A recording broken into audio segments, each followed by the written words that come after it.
This is what they said. They said, and wherefore the Lord has brought us unto us this land to fall by the sword. God didn't bring them there to die. He said, and our wives and our children should be prey. Were it not better for us to return back to Egypt?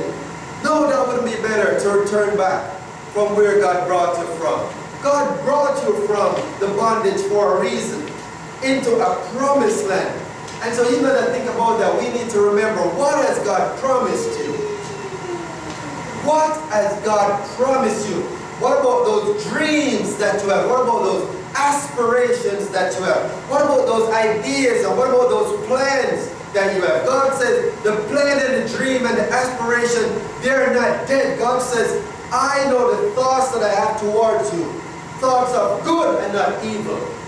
So what we have to do in order to survive the struggle, we have to stay focused upon what God has called us to do and what God has promised us. Because God is faithful to every single promise that He has made.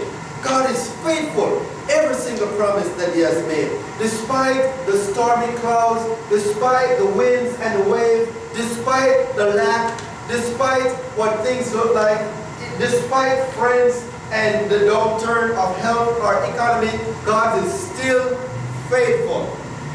He is still faithful. And God doesn't need anything that man can bring in order for him to turn their situation around. Because He still works miracles. And He can do the impossible. Amen? And so here, as you know, as I go through this, it says, they said one to another, let us make a captain and let us return to Egypt. They want to select a leader and return back to Egypt. When God already said Moses is the leader and we're going to Canaan.